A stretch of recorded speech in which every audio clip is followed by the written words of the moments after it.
कि एक बार 6 कुल के मुनियों एकत्रित हुए। अलग अलग कुल के 6 मुनियों, 6 परिवार के मुनियों एकत्रित हुए और सब विवाद कर रहे थे कि सबसे पर तत्व कौन है दुनिया में, सबसे ऊपरी तत्व कौन है। इदम परम इदम नेति विवादस्सु महानभूत। मुनियों के बीच में एक महान विवाद हो गया, अतीव महान विवाद संजात। किम परम इदम परम व उतः परम। ते भी जगमु विधातारम ब्रह्माणम प्रष्टुमव्ययम।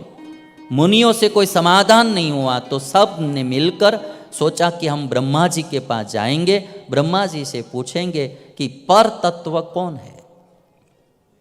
तो सब आए।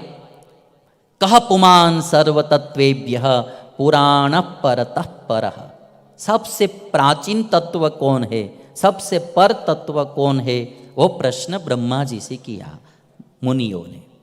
और तब ब्रह्मा जी ने कहा, यतो वाचो निवर्तन्ते अप्राप्य मनसा सह। जहां मन कोई काम नहीं करता, इंद्रिया काम नहीं करती है, वो तत्व परम तत्व है। और यस्मात् सर्वमिदं ब्रह्म विष्णु रुद्रेन्द्र पूर्वकम सह भूतेन्द्रियैः सर्वैः प्रथमं संप्रसूयते। मुनियों सुन लो, जिनसे ये ब्रह्मा विष्णु रुद्र इंद्र आदि सब की उत्पत्ति होती है, वही पर तत्व है। यस्मात् सर्वम इदं ब्रह्म विष्णु रुद्रेन्द्र पूर्वकम सह भूतेन्द्रियै सर्वे प्रथमं संप्रसूयते। रुद्रो हरिर्हरश्चैव तथान्ये च सुरेश्वराः भक्त्या परमया तस्य नित्यं दर्शनकांक्षिणः। मुनियों, रुद्र हरि हर सब देवताओं परम भक्ति से जिनके दर्शन चाहते हैं, वो परम तत्व है। और उस परम तत्व को क्या कहा जाता है? येष देवो महादेव सर्वज्ञो जगदीश्वरः अयं तु परया भक्त्या दृश्यते नान्यथा क्वचित। इसी देव को महादेव कहा जाता है, जिनसे सभी की उत्पत्ति होती है और सब उसमें ही समाविष्ट होता है। येष देवो महादेवः सर्वज्ञो जगदीश्वरः। यही देव के देव महादेव है।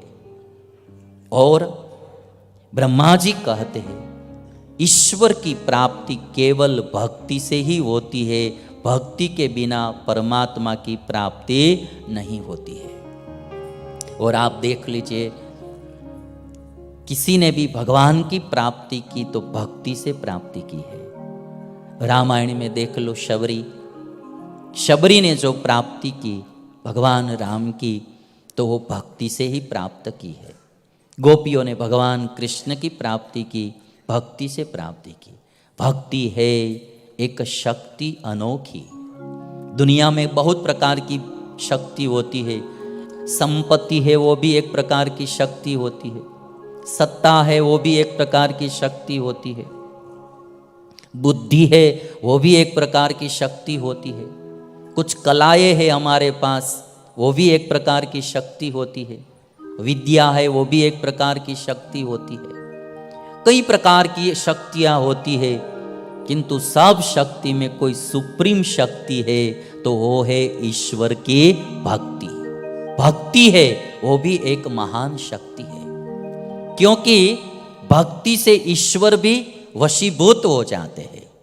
अहम भक्त पराधीनोस्मि। श्रीमद् भागवत में भगवान ने कहा कि मैं भक्त के अधीन हूं। भगवान भी भक्ति के अधीन है।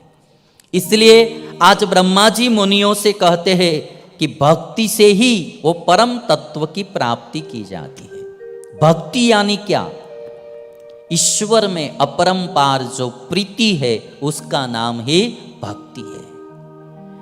नारद भक्ति सूत्र हो या कोई भी शास्त्र हो, भक्ति की व्याख्या इतनी की गई, भगवान में अतिशय प्रीति, उसका नाम भक्ति है। और वो भक्ति क्या करती है? भगवान को भी वश कर देती है। छोटा सा कन्हैया गोपी के घर जाता है। गोपी पूछती है कि कान्हा तुझे माखन खाना है? तो छोटा कन्हैया बोलता है कि हाँ मुझे माखन खाना है। तो ऐसा करो, तुझे कुछ काम करने का आता है, मेरे घर में थोड़ा झाड़ू लगा दो, फिर मैं आपको माखन देती हूँ। तो कन्हैया झाड़ू लेकर गोपी के आंगन साफ करता है। आंगन साफ कर लेता है तो बाद में गोपी थोड़ा सा माखन देती है, एक लोंदा। तो कन्हैया माखन खड़ा रहकर खाता है। कोई गोपी कहती है थोड़ा पानी भर के दे दो, बाद में मैं माखन देती हूँ। तो कोई गोपी के घर जाता है कान्हा, तो कन्हैया से पूछती है कि कन्हैया तुझे माखन खाना है? तो क्या हाँ खाना है। तो ऐसा करो, तुझे नाचने का आता है? तो क्या हाँ मुझे नाचने में, मैंने PhD किया है नाचने में, तो डांसिंग पावर तो मेरे पास बहुत अच्छा है, मैंने PhD किया। तो थोड़ा नाचो तो मैं आपको माखन दूंगी। तो कन्हैया उसके आंगन में नाचता है। कन्हैया माखन के लिए नहीं नाचता था, कन्हैया गोपी की भक्ति भावना से नाचता था, है ना। इसीलिए शबरी के बैर खाए प्रभु ने, गोपी के आंगन नाचे हरि। अर्जुन के बने स्वयं सारथी। पर ड्राइविंग का काम कौन करेगा यार, है ना। आप बोलो ड्राइविंग का काम कौन करेगा? रथ चलाना माने आज हम जो ड्राइविंग का काम कहते, तो भगवान ने अर्जुन का रथ चलाया। और भगवान को ऐसा नहीं लगा कि मैं कहाँ और मैं अर्जुन का रथ चलाऊं। भगवान ने वो नहीं सोचा। अर्जुन के बने स्वयं सारथी, रखी न मान बढ़ाई जरी। भक्ति है एक शक्ति अनोखी, ईश्वर भी वश हो जाए। भगवान भक्ति से ही वश होते हैं। और एक बात याद रखना कि भगवान कभी जाति पाति देखते नहीं है। ईश्वर देखे न जाति पाति, धन दौलत बुद्धि रूप कला। ईश्वर केवल भाव के भूखे, ऐसे दयालु और कौन भला। भगवान जाति पाति नहीं देखते, वो केवल भक्ति देखते हैं। और इस दुनिया में एक बात याद रखना कि गरीब से गरीब आदमी भी ईश्वर को प्राप्त कर सकता है। और कोई चीज प्राप्त करनी है तो पैसे चाहिए ही चाहिए, पैसे के बिना कुछ होगा नहीं। अभी आपको BMW गाड़ी खरीदनी है तो पैसे चाहिए, बड़ा बंगला खरीदना है तो पैसे चाहिए, रुपये चाहिए, उसके बिना कुछ होगा नहीं। एप्पल का मोबाइल खरीदना है, सफरजन सेब वाला, तो पैसे तो चाहिए ही चाहिए, पैसे के बिना होगा नहीं। दुनिया में सबसे ऊंची प्राप्ति ईश्वर की प्राप्ति, और ईश्वर की प्राप्ति में एक भी रुपये की जरूरत नहीं पड़ती है, केवल भक्ति से ही भगवान को प्राप्त कर सकते हैं। और इसीलिए गरीब में गरीब आदमी भी ईश्वर को प्राप्त कर सकता है। लोगों में भाव बहुत ज्यादा होता है, बहुत भावुक होते, इसलिए आप देखेंगे शबरी, उसके पास और कुछ नहीं था, भाव था, भक्ति थी, तो भगवान को प्राप्त हो गई। और आज शबरी को याद किया है, वो भी वन में रहने वाली वनवासी थी। तो आज जब हम झारखंड में बैठे हैं तो बिरसा मुंडा जी को भी हम कैसे भूल सकते हैं।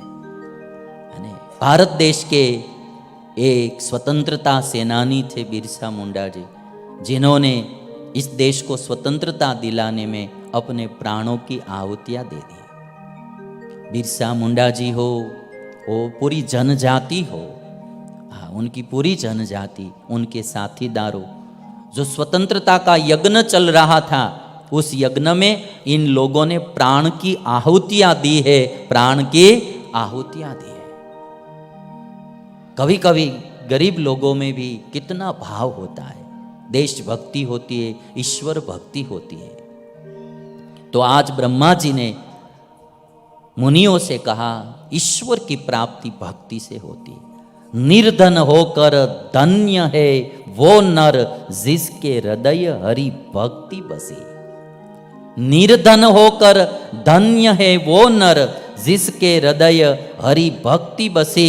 अजर अमर वो भाग्यवान है, जिसके संग हरि राचे सरी। भगवान जो है वो निर्धन होने के से कुछ नहीं, भगवान भक्ति वाले के वश में हो जाते।